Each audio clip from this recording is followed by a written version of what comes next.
Bonjour et bienvenue sur Yodmind TV. Le drone est utilisé dans des centaines, voire des milliers d'applications.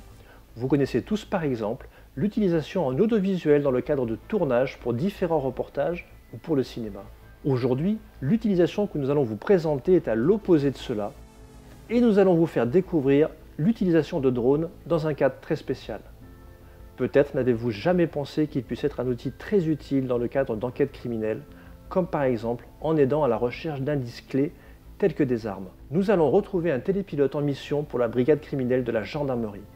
L'équipe en charge de l'enquête nous a permis de tourner ce reportage unique en son genre. Un grand merci à eux pour leur confiance. Nous vous laissons découvrir cette investigation. Bon visionnage.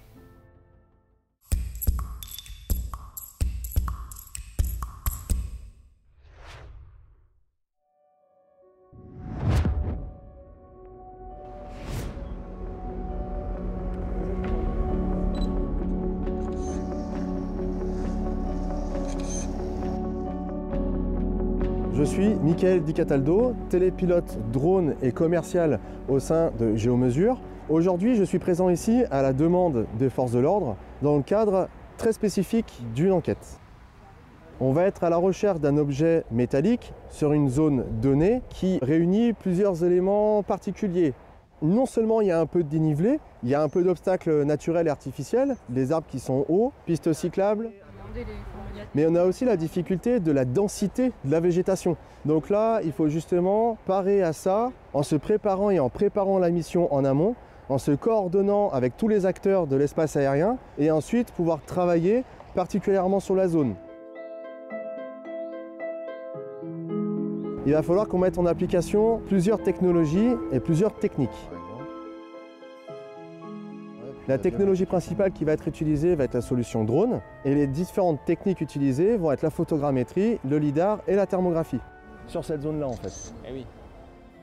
Dans un premier temps, on va mettre en application directement l'utilisation du Mavic 3 Entreprise pour effectuer un relevé photogrammétrique de la zone directement avec une planification automatisée et derrière on va rajouter un vol manuel pour effectuer la recherche à l'aide des forces de l'ordre. D'un premier jet comme ça quoi. Là, la deuxième partie que je vais faire, voilà, donc là, sa mission de vol, là, il rentre direct à la maison. Une fois qu'on a effectué cela, on va basculer sur le système LIDAR. Le système LIDAR va nous permettre d'acquérir le terrain naturel sous végétation. Donc là, exactement au même procédé, il va falloir qu'on mette en application une planification automatisée.